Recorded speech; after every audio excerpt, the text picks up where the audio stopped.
Guten Abend. Guten Abend, Michael. 30 minutes later than usual, but lovely to see that you're all here again. Winston, Daniel, Sasha, Bart, David, Jefferson, Marvin, Bearded, Frank. Testbild sehr, Dave. Testbild sehr. Perfect. Testbild Fabio sehr. Test Picture Watcher from William. Luca, schön, dass du da bist. Justin. Okay. Any chance Dave lays down some kick-ass 808 beats while Michael freestyles some wicked German verse today? We do that usually backstage, but we can do it. Justin's obviously, he's been so impacted by Wednesday, obviously. Yeah. It was just too much for him. Yeah. That's right. Oh, good to see JG. I think we can. We are ready for it, Dave. What do you think? Yeah, no, there's a lot of people. It's good. It's a good 30 minutes later turn up, isn't it? Look at it. No, that's nice. The later the evening, the nicer the guests. It's a German saying. Is there a similar saying in Great Britain? No, there isn't. Say that again. I've not heard that one before. I like that. The later the evening, the nicer the guests. That's a good saying. Yeah, because you're totally drunk at late evening and then all people are nice. Is that why we have to do the stream at this time? Because if it was a couple of hours later, it'd be just be too much, wouldn't it? So how's things been, Michael? You okay? I'm okay. I'm pretty. Dave, were you at the bridge today? No. Do you know? I'll tell you, Michael. This weekend, because I've had my mother over all weekend, so I was hosting my mother. She just left a little bit earlier, and so that's the reason why we are 30 minutes later, I guess. Yeah, that's correct. Yeah, that's totally correct. And but yeah, I got rid of my ticket earlier this week, but I was just checking because I know Arsenal and Liverpool are playing at the moment. But I just quickly checked the score when I had a little glance, and I saw it was like 4-2 to Wolves, at the bridge, and I was like, well, it's hard to it's hard to predict these things because obviously going there and the loss, it's hard work. But at the moment, it's very hard work going to Chelsea. Okay, is it still? Last season too, right? Yeah. So we have to, what can I say? What can I say? But yeah, there isn't a game now for a little while because they've postponed. The next game was going to be Tottenham, but that's postponed because of the Carabao Cup final, which is at Wembley, which is Chelsea v Liverpool, and that game. I think I'm going to that. I think my friend that take Liam with you. Liam, imagine if Liam came. Imagine Wembley, with but we get to be in the Chelsea end, and he's a scout, right? And but are you that serious in Great Britain? Still in Germany, it wouldn't be a problem nowadays. It just no, it'd be a problem. I've seen it. No, as much as I love Liam to bits, I think if people heard his accent in the Chelsea end, it wouldn't be good for him. Yeah, and likewise, by the way, that's serious. Oh, okay. Likewise, the same if they heard the Southerner in the other end. Yeah, no, of course. They'll be like, "Oh, have you met Stanley?" You probably don't know that. Yeah, but there's a reference to the film Football Factory. Yeah, and Stanley, which is a knife. Yeah, so have you met Stanley? Yeah, and it's like. It's not like that anymore, but the thing is, it is still very heated, and even when just give you an example, when I went to the Fulham Chelsea game, I was standing outside the pub there with my friends, and then all the Fulham fans came through on Fulham Broadway, and they were looking to kick off. They were waiting, for anybody to say something, and it was like that. And even though they were surrounded by police, so it's still very. There's a lot of tensions that go on. Yeah, but that really reminds me at record collectors, right? They are the same in a way. One wrong word and Michael, I've seen every situation. Yeah, I mean, I've seen people fighting over a record. Yeah, literally grabbing. The worst thing is there's a certain etiquette at record fairs. Like if you're in a box, you're going through. The worst one is, and this is something I hate, is if someone then goes to the back of the box you're in and starts trying to look through it from the back, going forwards. Yeah, and you have to say, look, mate, come on, move, because that people will try it. I've seen it when someone's been going through and they see like they flick to a record. I've seen someone else grab it out of the box. Oh no! Oh no! Yeah. Oh, see, there is. Yeah, but this is quite an interesting topic in a way. Although we probably all are aware, there should be an etiquette, right? How to behave. There should be an etiquette. Unfortunately, it seems that when we get down to to records, morals go out the window for some people. Yeah. Sometimes they do, but you have that with so many things, right? 95% of the people behave totally correctly, and then you have those dump asses who just don't. But they won't behave correctly at the pub, wherever. Yeah. But it is, yeah. I mean, I've seen all of that, and it's just like I try. Drum VC, you're right. It is very poor form. You're correct. But I have seen these situations with my, I've been at a stall, I'm going back years as well. Like this has happened. It's not like it happened like at the last fair that I went to, but I've seen these. Dave, and this is maybe a surprise, but when you think about it, it's not. At Den Bosch, people with this size pockets, there is a lot of robbery and stealing and a lot. And then we are talking serious amounts of money. Because a lot of people know they all have cash. They all have cash. And this is really a problem over there. And I guess you're in being in the Netherlands as well. Got a bit of a reputation over there. People like to have a good time, maybe get a bit, there's probably a lot of opportunities for things to happen, I would imagine. And we got to remember this now. Records are going there's a lot of value in a lot of records now. And so there are opportunities for people, scrupulous people, to take advantage of that situation, both from stealing records, but also people going over with lots of money to buy them, So yeah, I mean, it's horrible, it's horrible.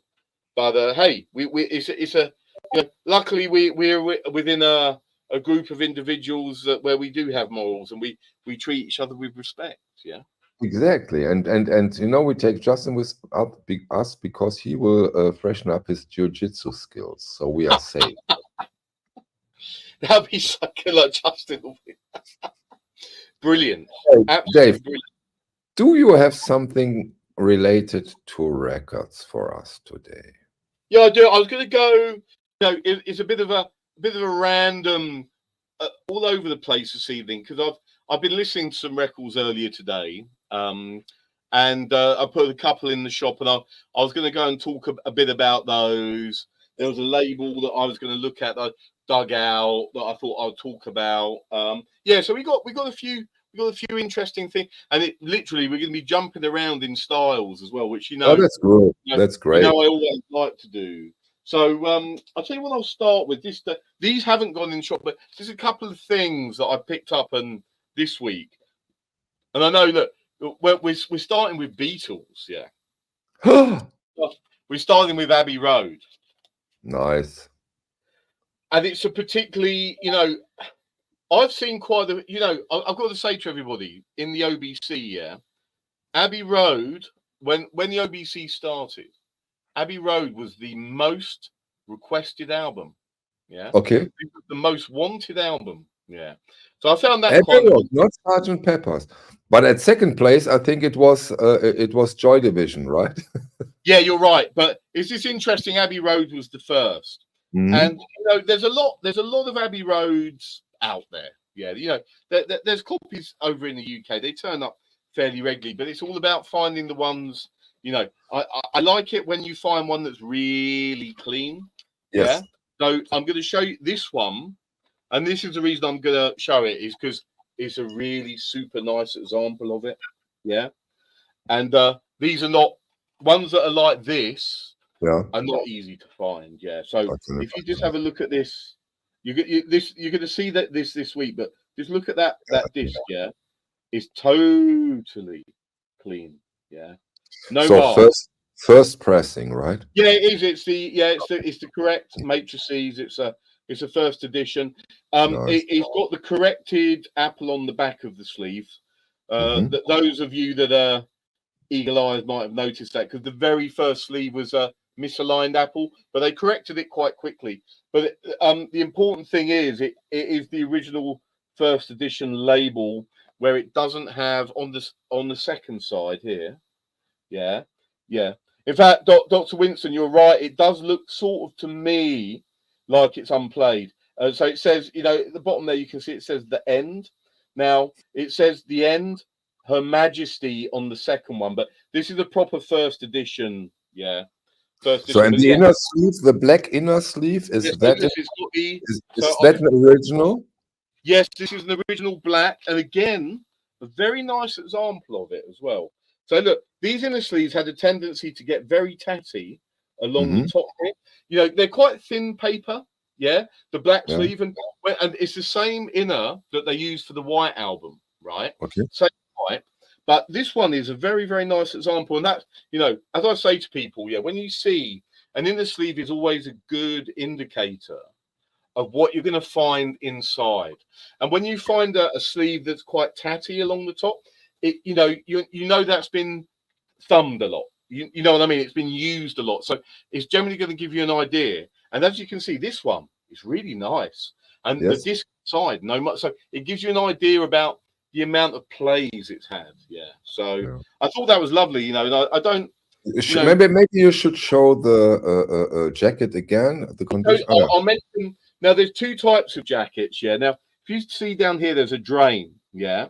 Now, there's different. People get sort of funny about the drain crop. There's two types. There's one where you can sort of see a little slither of it, and there's one where you can see loads of the drain here. This one's it's just a cropping thing. It's not really a big deal, but the ones that are bigger tend to be rare. You don't see so many of those. But the important thing with the sleeve, so I'll point out the two characteristics of the sleeve that people need to know. So in fact, I can show you. In fact, Michael, it's good that we're doing this because I can actually do both. I've got another one here where the disc is not so good, but it's the misaligned, so I can show the differences. And it'll be good for us to do this, so people realize. So this is called an aligned apple. So as you can see here, I'll just go down here. The apple is aligned with the text. Yeah. So you can see. Also, that's the way how you should do it if you do it correct. Yeah. So look, that's correct alignment. Yeah. Now, the very first version of the sleeve is called the misaligned apple, which is okay. So as you can see, the apple is too far over. So they're correct. Yeah. So these ones, people pay a lot of money for this sleeve.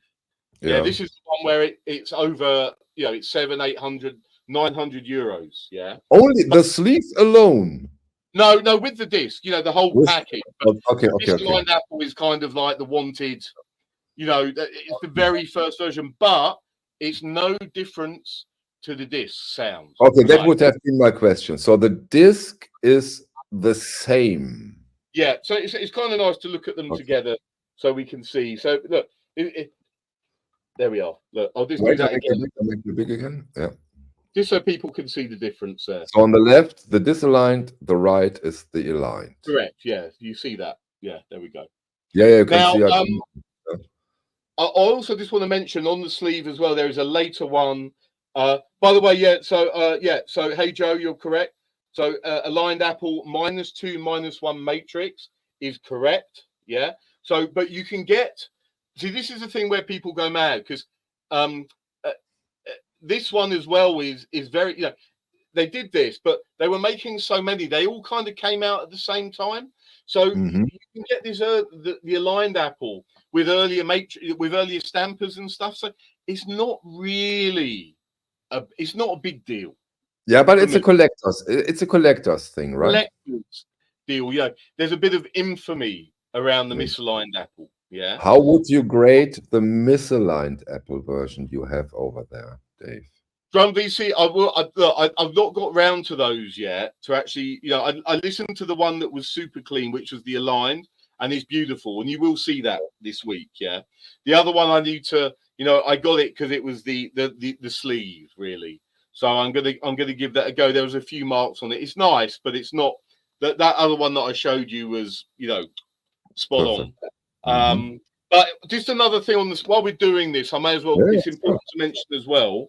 So with the again, so the end here. So you see where it says the end.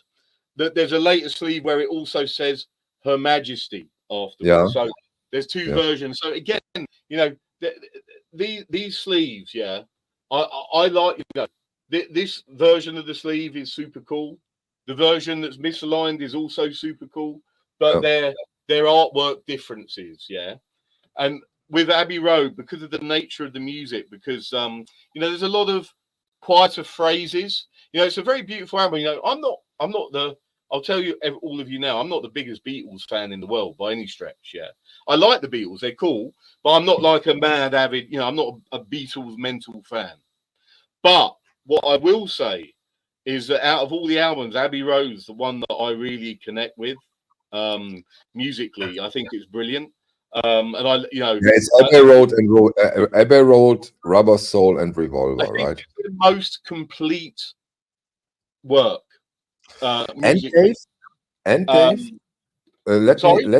let me add one thing when it comes to Abbey Road. Go on. Abbey Road is the best sounding Beatles album. But Michael. I would probably agree with you there. Yes, it's amazingly recorded, but also it's really, what I'm like with records. I don't mind an odd tick here or there. Yeah. I'd say this is an album where you do want a nice clean version because there's lots of phases where it's quieter, or the music is changing, the dynamics change, and it lends itself to having a copy that's not got background noise. So I agree. Totally agree. Yeah, and that's obviously a general thing. It's obviously lovely. No, I have to see if the copy I bought from you years ago is aligned or the misaligned apple. I don't know. I know. By the way, just to point out as well, I know. In fact, I don't have one to hand to show you, but the black inner, there are actually two types of inners as well. So you've got the black inner sleeve, but there is also a white inner sleeve that has a Apple copyright text at the bottom, which I would say is actually the rarer of the two sleeves. Now, both types were used for the original. Yeah, both types. So the black one and the white one, but you don't see so many of the white ones with the text around. So just an interesting. You know what comes to mind when you tell all these in a way tiny details, but for collectors, so huge details. I know they go mad for it. At that time, Dave, when they did it, white inner sleeve, black inner sleeve, misaligned, not misaligned, Her Majesty, not Her Majesty, they probably haven't been aware of what they do 50 years later to the people, right? They just haven't. They just didn't care. They just did their job and packed records, right? That's very true. And you've got to remember, so again, I'll explain the reason for this.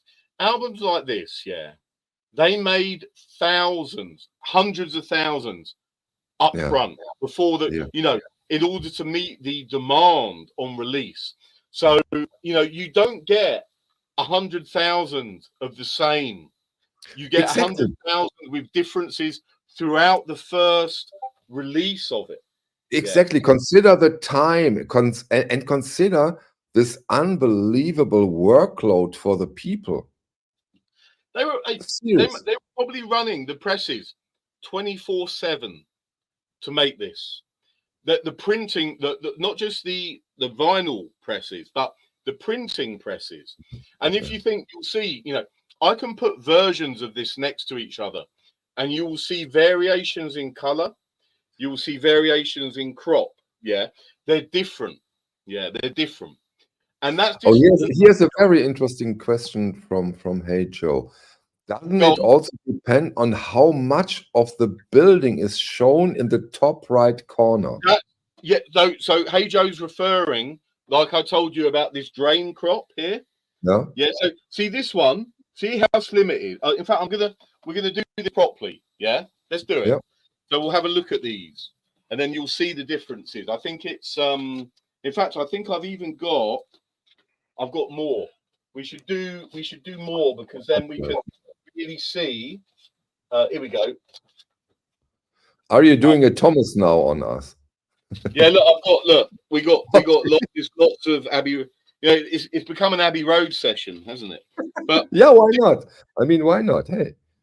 So look, the drain, like the amount of building is shown. So in fact, this is a really good example here. You can see. So what Hey Joe's referring to, and it's to do with the sleeve crop here. So if you look at the top there, yeah. That? Of course, it's obvious. Yeah. Right, but the same goes for the drain at the bottom.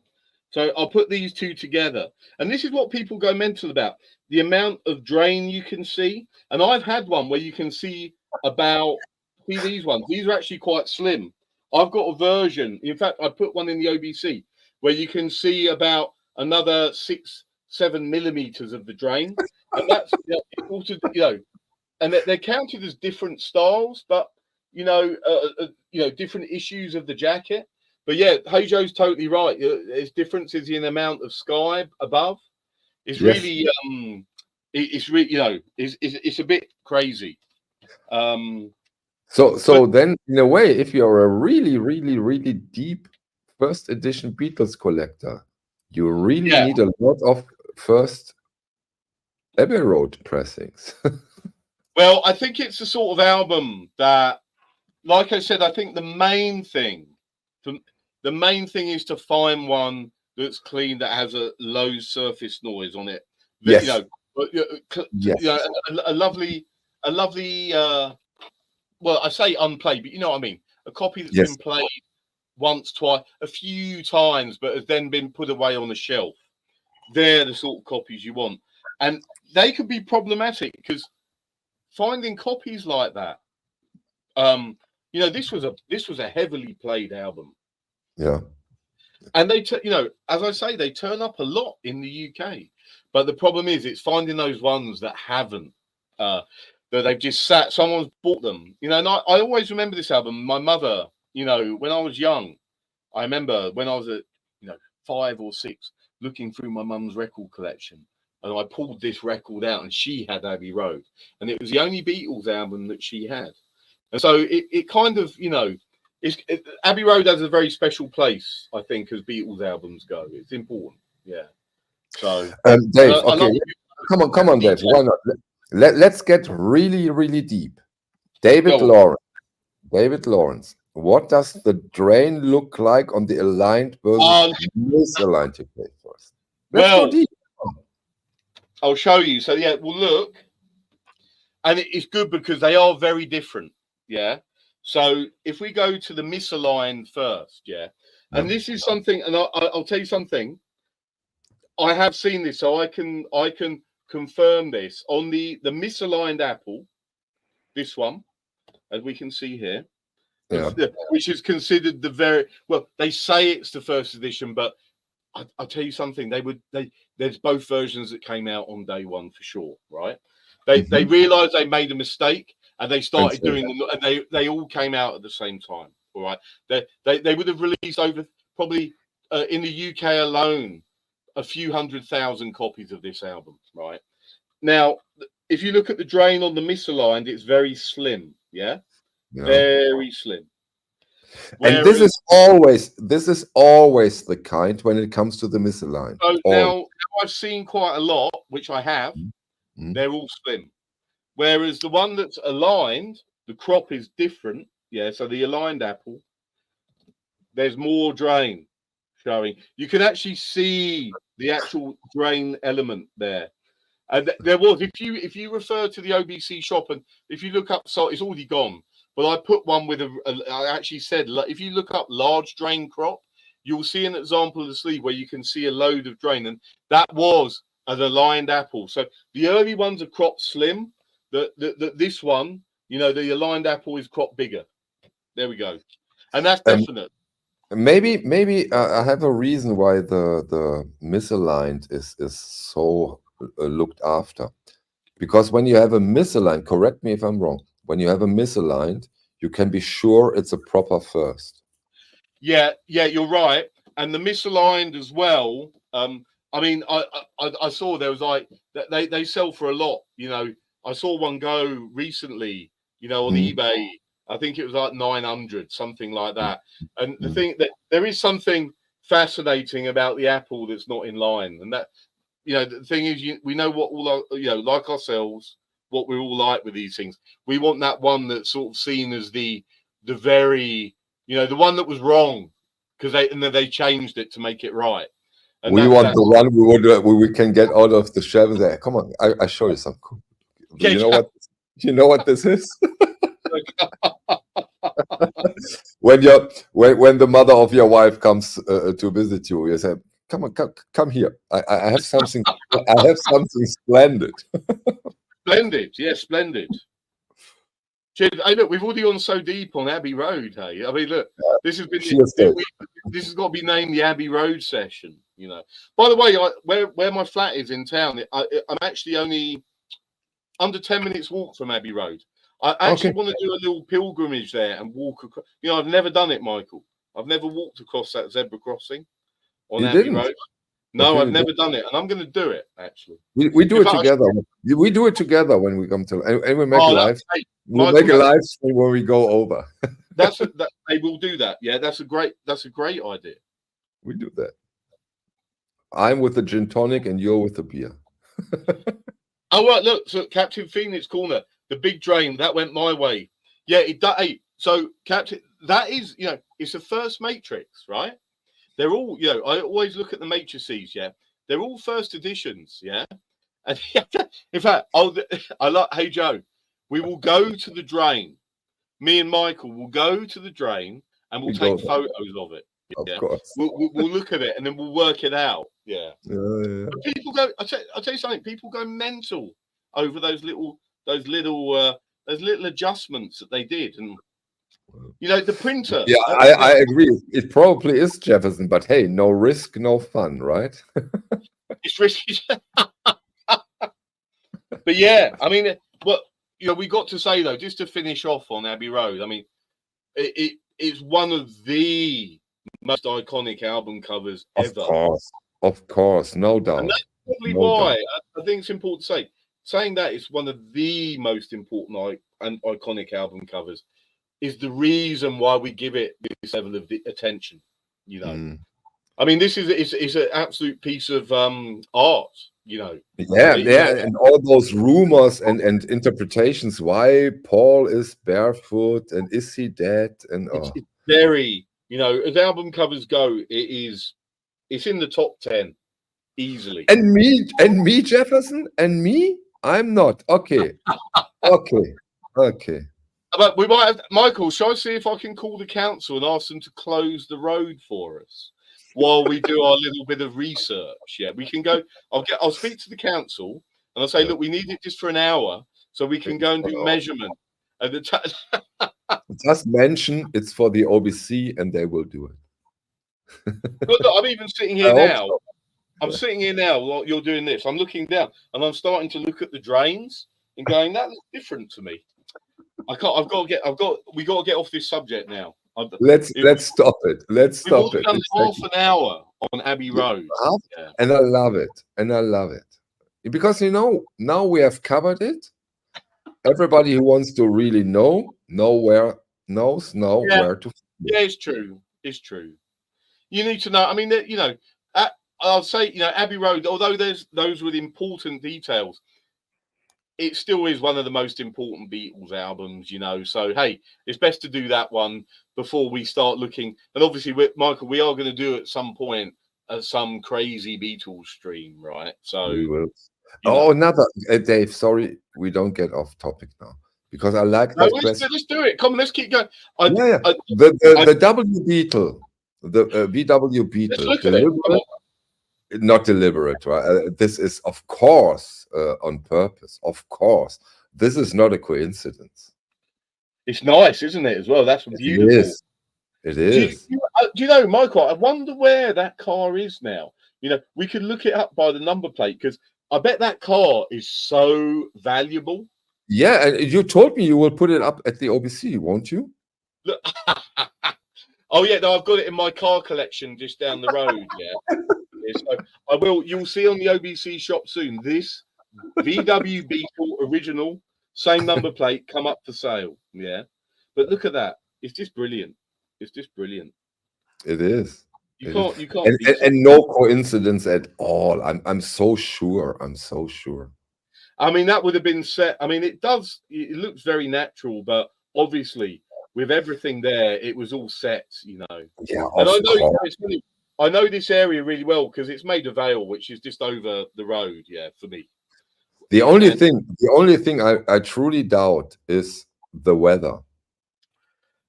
No, that would have been blue sky in London. That doesn't happen. That was a beautiful British summer's day. No, it's not. It's fake. Michael, they didn't have Photoshop back then. Yeah, they didn't have Photoshop back then. They couldn't. This would have had to have been done. Although maybe there was some. You know, I'm sure they. Dave, I had a download code in the 1971 Deutsche Grammophon original, but that is a different story. Look at this.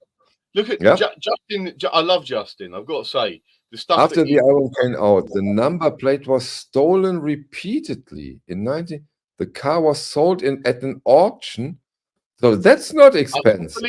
I can't believe we let that go. It's in Wolfsburg. In Wolfsburg, it's a city of VW. Oh, they bought it. Oh, that's interesting. But look at the price they paid for it. It's nothing, isn't it? It's not. Well, it's 1986. So back then it would have, you know. But Michael, now it's nothing, right? If that came up for auction now, if that car came up for auction now, I reckon, and this is just me going off on one, easily 100,000 because it's so important to car. More, it would be more. It would be six figures. Yeah, that car. So that price that they were, you know, the most iconic album covers of the 1960s, and that car's there, and they've got it. Yes. Yeah, and of course it makes sense that VW got them. Makes total sense. Crazy. Total crazy. Crazy. I just said, Dr. Winston, 30 years after that picture taken, I was at Studio 2 Abbey Road, and my picture was taken on. Dr. Winston, I think you should share that. Have you got that? Yeah, I agree. I would share like that. Share that at the Discord, please. We could have in Discord visits to Abbey Road, Zebra Crossing. Yeah, that's a great idea. That's a great idea. Yeah. It's a good idea. Wow, I can't believe that it wasn't my plan to talk so much about Abbey Road. Yeah, but wonderful, and we have never ever talked about one record that long. Well, it shows. I mean, I'll tell you what, Abbey Road is an album. It does raise a lot of emotions. It does raise a lot of, even people that are not really Beatles people, they know Abbey. Do you know what I mean? Abbey Road. No. I would go a step further, and they would, and they say, I like that album. Yes, Michael, I would totally agree with you. I think it's the one. Even if they're not Beatles, they go, oh, but Abbey Road, That's good. And that's the thing. I think the Beatles themselves realize, they even say themselves, I've read that album is for them that, it's very special because we had Sgt. Pepper's, we had all the, Revolver and everything, but that album, it seems where everything condensed into something very special. You know, it's not disjointed. It's very flowing, the album. A lot of other Beatles albums, they're individual songs, tracks, you see. So it's very individual. Yeah, even Sgt. Pepper's. But Abbey Road is more a body of music that you listen to as a whole. It's very pure as an album form, and that's a difference there. Yeah, quite an important. But you can say, but I think you can say that for the later ones, the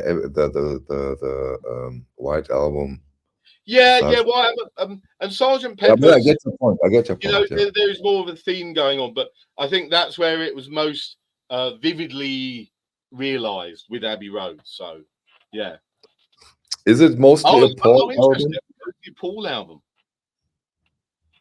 God, it's there's so much to, you know, it's funny. There's so much to talk about, isn't there, with this? Oh, look, Daniel's got a good question. Any classical records that cover or used to tell a story?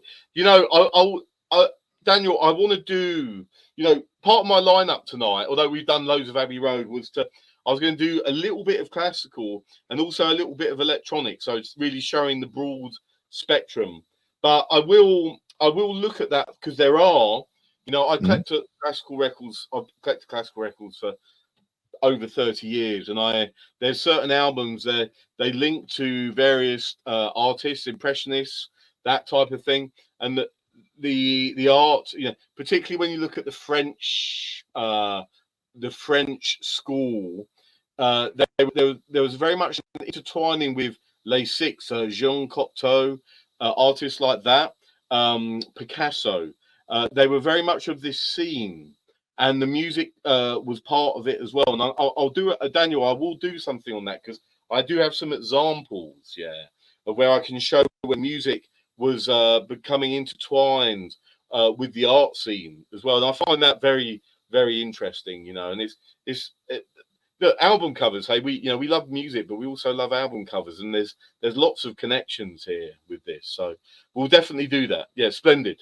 There's one suggestion now, as we really spent now 40 minutes on the Abbey Road. I would suggest that we now do a part 2 of the stream, where you go through the records you want to talk and want to show without any interruptions. Is that okay? Yeah, we can do that. So that you can cover the rest that you have. This is literally where I, you know, Michael, I come, you know, who go from Abbey Road to go and talking about Black Dog Productions, Bites on Warp Artificial Intelligence series. We do, and we love to do it. Listen to this earlier. Now I'm gonna make some, again, very, very important artwork. Yeah. Yes. Of this era. Yeah. We've jumped from 69 to 1993, and we've now realised through the OBC and this, you know, it's funny when we start to work things out in all these talks that we have about important periods, and we now know that this early 90s period for music was now one of the most important periods in recent history. Yeah. Yes. So and so much going on in this scene. You know, we're not just talking about the indie, we're not talking about the rock, we're not talking about the grunge rock, the electronic, we're talking about the whole sort of amalgamation of all of this going on. So this is one that I picked up two quite nice examples of original examples of electronic music. One that's a bit of an OBC classic up here, which is Plastic Man Music. Nice original, which you're going to see. But this, which I've never listed before, but I know I've covered Black Dog. But we haven't seen that at the OBC so far. No, correct. Michael, correct. So this is an original, yeah. Interestingly, now I know that I've got I did sort of briefly show a bronze copy, the limited edition, but this is the original black vinyl. You know, at that era of time, I would always, if I wouldn't know better, I would go for the black one. Now, Michael, I know this is a subject of quite hot debate for us all. You know, we talk about, and I know like Manch, well, you know, and yourself, we talk about Aphex Twin Selected Ambient Works Volume 2, the brown vinyl, and how the sound is has a high noise floor, That's very, very, very friendly. It has an unbelievable noise floor. Am I being too diplomatic?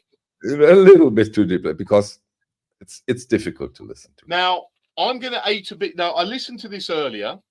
This is a proper first edition black vinyl. So it's not the limited. They did 2000. In fact, I'll show you here. I've got one here. You're going to see a lot of artificial intelligence this week, by the way. Oh, that's good. That's good. So look, that's the limited one.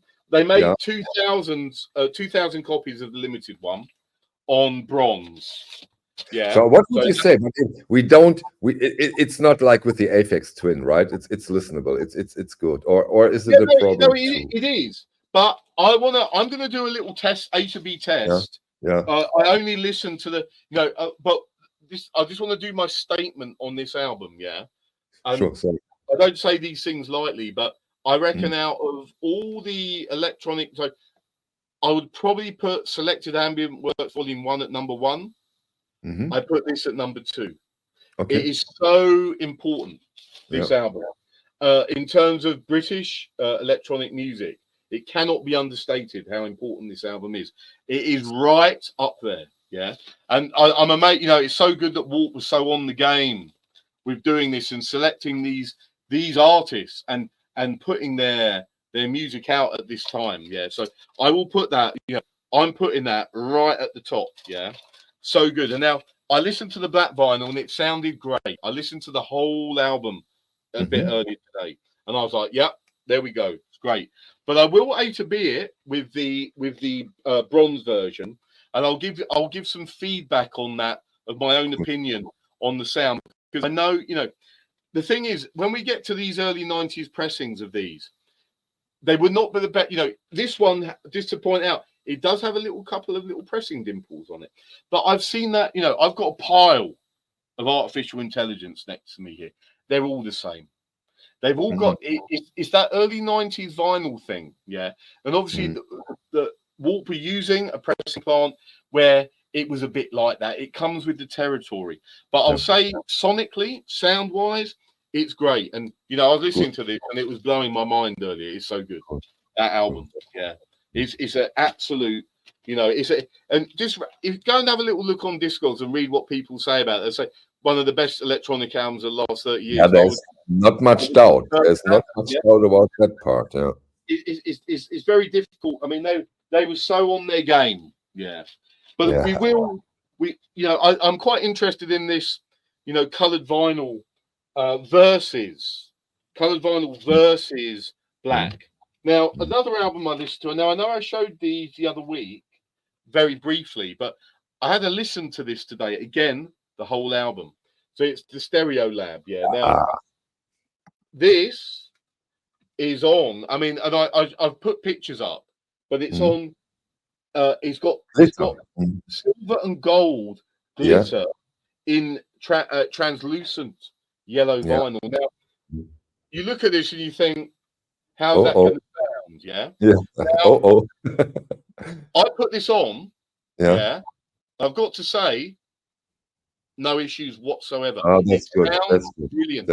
That makes me think a bit more about this. Is not necessarily so. It's a little bit more to do with who the cutting engineers are, who's the lacquer, and where you're pressing it as well. But I don't. It's not always about the color of the vinyl or the compound. There's other factors involved here, because I put that on. The doubts always come because you make your experiences and then you say, oh, with gold vinyl I sometimes had problems, or with this glitter I sometimes had problems.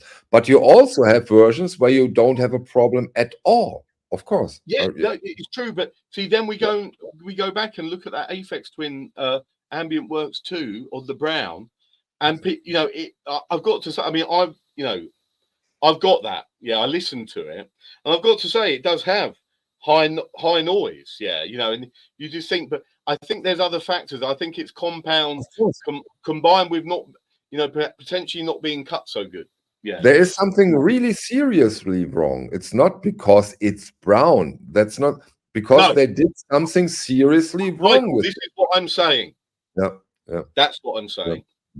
not just the, because that Stereo Lab, I put it on, I'm like, whoa, that sounds great. And I saw, I always go and look to see I love to see what people say about records, and they were saying, there's some good comments on Discogs about that. I want to read what people are saying. Has it got higher surface floor noise? Someone said yes, but does it impact the enjoyment? No, but I would say it hasn't actually got that higher. So I listen to it and I'm like, I don't want to start listening for problems. I like to listen to music, not for problems. Well, and I want to say to all the OBC, and I know I've said this before, listen to the music and don't, when you start listening for problems all the time, it's not so much fun. I listened to it, and I got to say, I just thought, wow, what a great album. I don't even know Stereo Lab that well. I don't know them that well. But I've got to say, it's very. You will like them. The deeper you get into them, the more you will like them. I'm sure. You know what it reminds? I've got to say, because again, it's always a learning thing for me. And Stereo Lab were not about, back then in the sort of '96 when that came out, I was going to techno raves. I was listening to Stereo Lab.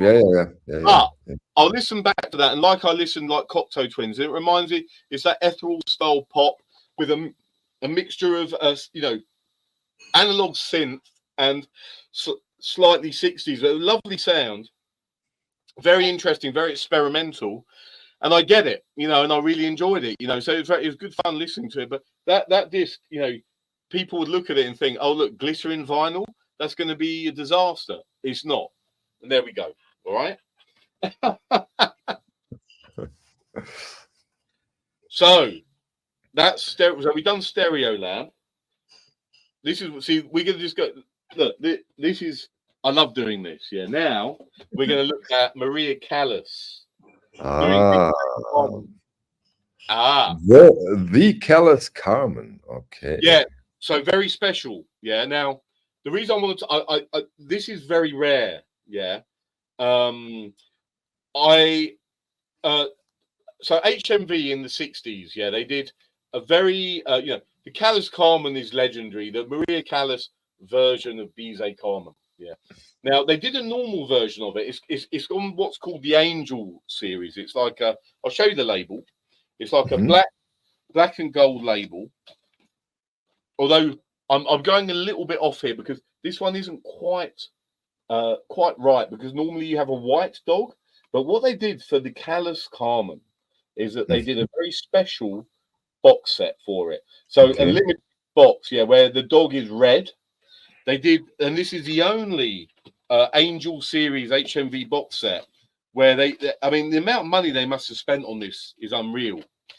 They did these very special gold and blue inner sleeves. And look at those, damn it. It's the only one that they ever did like this, So it's a 3-disc set.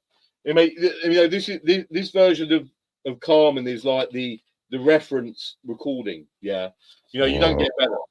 And that's the reason they did it. Now the box set also comes with a number of books inside. It's so lavishly produced. I'll try and show you. In the design of the inner sleeves. Oh, that's wonderful. Oh well, it's Michael. For the Angel series, there was a different type, but the only one that had this special inner sleeve was this one, and they obviously did it because Callas was, she's the most famous singer of the 20th century, right? A superstar.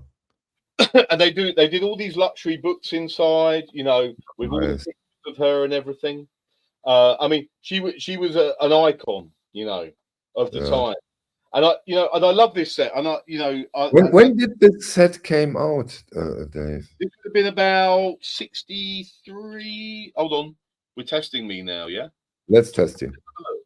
So I said 63. Let's have a little look on the label and see if I'm right. I could be wrong. Of course you can. A year out, 64. See? Near enough. It was probably, of course, close enough. I'm losing my edge. But anyway, no, I got it nearly right. I always like to try. I love to guess these things because I think about the catalog numbers and I think about when things were coming out. And I knew it was 63, 64. It wouldn't be, it's too late 65. So it's around that time. But the Callas Carmen. So I'll just show you this box. Yeah. Yeah, please. Again, it's the only HMV box, and they did an awful lot of opera boxes. Yeah. Yeah. It's got like it's like a padded leather front. Well, it's faux. You know, it's like a sort of faux leather padded box. Yeah. And it, you know, it's unbelievable the amount this must have cost them to do back then. And they did it both in mono, but this is the stereo one. You can see there's a little back there. Get that into focus. It's called the S-Dan. Hold on, there we go. S-Dan 143 to 145. Yeah. Oh, that's lovely. The real thing of beauty. This not easy to get. Yeah. So. And this is a spare copy of yours, or you got it in the collection? Yeah, I'm going to put this up. You're going to see this. Yeah. Oh, nice. For me, this is something I know. You know, this is my arena, Michael. But I love to show these things and show, you know, the special stuff that they Oh, that's a lovely comment. So, this is also important. Al, thank you. Hello from California. Just wanted to let you know records are arriving in great shape here. And the UK pressings I bought so far are phenomenal. That's cool. Thank you. It's nice to know we're doing a good job, right? Every now and then, right? Every now and then. And it's all about the banter as well and the fun that we have on a Sunday, isn't it? Everybody loves the Sunday session. Yeah, I love it so much. We talk about mad things, you know. Yeah. So I've got one more. In fact, it's good. I'm going to be covering off all my stuff. Yeah, I like this. So we've gone from Abbey Road to Warp Artificial Intelligence to Callas Carmen, and now we're going to go. In fact, we're going to go to California. That's again. Actually, that's good. It's nice to see. No, but we're looking at a label. I think it's California. I'm pretty sure it's Fantasy Records. Yeah. Okay. You know this label. But another label, and this is the generic cover, or yes, it is. So we were looking at it. This is off the back of the techno stuff we were looking at. I wanted to. Yeah. I found all these in my vault, and I thought I'd go because we were talking about Juan Atkins and Cybertron and the early electro. You know, we were looking at Kraftwerk, and then the sort of American scene and how that moved on. So. We had that Cybertron Alleys of Your Mind 7-inch that we were looking at, but when Cybertron became bigger, they got signed to. Dave, if you at some point need somebody to go over to Fantasy Studios, Jefferson is quite. That's brilliant because I've got to show you. I'm going to try and do a Thomas. Yeah, look. Yeah, do a Thomas. I mean, I've got piles of these. Yeah, that's wonderful, but you still lack the elegancy. Oh, look, that's just look. There's no record inside. I love a generic sleeve, and if it's on its own, I'll still get it because I just love a sleeve. Look at and I love it. And you know what? I love it that you love it. And you know what? I don't know if that's the correct term. Your love for those things are infectious. Is that the correct term? You understand what I mean? I start to get the same. Totally right. But look, a decent condition, original fantasy sleeve with no record in. I'm buying it. Nothing wrong with it, right? It's a very important label because they did a lot. I find this interesting. I mean, these early Cybertron records. So we've got things like this. Cosmic Cars, we're talking early. This is 1982, yeah. So Alleys of Your Mind came out in 1981. You got 1982 with Cosmic Cars, and this is where these Cybertron, Cybertron started to find. Now the famous one. This is the one that made it. It's called Clear. Let's see if I can get that. I'm going to take it out to get it in focus. It's got a. In fact, Nadine wouldn't improve that I've kept the shrink wrap on it, but I do like a shrink wrapped import. If you have a look at this, so this is the one that he became very famous for, which is Clear Cybertron, 1983 on Fantasy. Yeah, So yeah, so look, Berkeley, California, very important label, and they did a lot of jazz as well. And I think they did quite a few soul records. It was quite an important label, and I just find it interesting. I dug out all of these original fantasy records, all Cybertron. Yeah, Dave, let me do one statement/question. People are always looking for the next big thing or for the under the radar thing. Well, I would say here you have it. Here you have it, in a way. Well, Michael, you could be right. I was going through and I had all these fancy records. I was thinking that's actually a very interesting label, and it is a label that's a bit under the radar. It's not high up on the list. The jazz, it's not Blue Note or Prestige or New Jazz for Jazz, but they put out jazz. They were obviously on the game with this electronic, the early electronic stuff, because they were putting these records out. And I bought these. I mean, I've had these. There's by the way, just so there are a couple of spares in here. So I think I've got a couple of the Cosmic Cars, which is quite an important. Yeah. So luckily, my hoarding tendencies were alive and well when I was buying these. And obviously, when I'm buying sleeves, then that I've got a problem. But I have to go and see my psychiatrist, won't I? And say, no. I think this is about records. Dave, this is still healthy. This is still healthy. No. I've seen worse. I've seen worse. But they love, fantasy. Yeah, that's a good point. We should look at that as a label. Thomas will know a lot about fantasy because he'll definitely have some fantasy records, and important label out of California. We should be looking at that. It's similar the way that obviously this is a bit early in the 80s, but out of I love Reflective Records out of San Francisco, which was an amazing electronic music label. But again, they were quite under the radar. Loads of stuff was going off, but they were a bit more on the ambient side. But I love it, and I found all my Reflective records. So again, you'll see some of those this week because I had some doubles in there of stuff, and really important ones as well, like the first ones, and just such a good label, So yeah, so nice. What's Gary saying? Fantasy is in Berkeley. My band, Giles. Oh, well, cool. But everybody's got. Do you know what I love about this?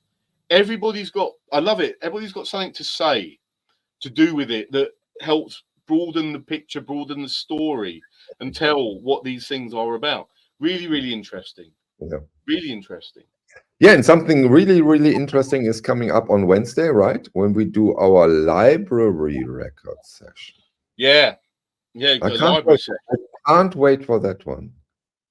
We're gonna have a good session. I've got, Michael, Thomas has probably got a lot more than me, but I'll have a lot of stuff. You have it too, right? Oh, that's great. I've got some to show, and nice. I'll give some linkages, and I'll talk about some of the names.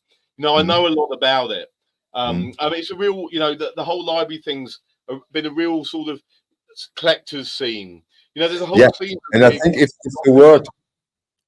if the word you love so much and you again infected me with is mental. If this makes sense, then the library scene, that's mental. That the library scene is mental. It's totally mental. It's so it's a whole world in its own right. And a lot of there's a lot of people that I was going to say it's called Exotica, that collect all this obscure thing. They love library records, and it's all about finding. There's a lot of session musicians, right? Important session musicians, like jazz musicians, that used to do this as a side hustle, a side gig to make some extra money, and they're on some of these records, and people are like obsessed to try and find them. Very important stuff. So I can't wait. And there are huge collections, For example, the NDR, Norddeutscher Rundfunk, here in Germany, they put out library records too, and this is a series of this is a series of 80, 90, 100 records. It's unbelievable. It's massive. No, we're gonna have a mental time on Wednesday. Mental library records. We will. It's so good. I can't wait for it. And I've already started. I've dug out a couple because I've told the story briefly, but I'll leave it for Wednesday. There'll be bits of music that you'll hear. Like I'll point them out and say, "Have a listen to this," and you'll go, "Oh my god, that's exactly the same as on this album." And people sampled. They lifted this music and used it within their own albums. Yeah, but sometimes and what's also so beautiful when it comes to this library records, it goes through so many genres, right? There is no specific genre. It goes all over the place. It does. It is everywhere, and it is. It's all styles. Yeah, and I love all the sort of incidental stuff and themes and sort of create. Some of the it's just yeah. I mean, it's such a deep rabbit hole in its own right, but we'll do our best to poke and sort of point the torch down that rabbit hole on Wednesday, and we'll see what we find. Yeah, we will. Dave, you got a 10 from Drum BC tonight. A 10 out of 10.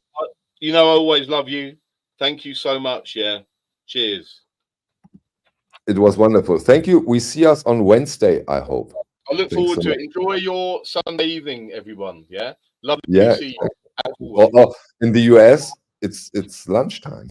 I'm going to have another beer now. It's evening here, but enjoy your lunch.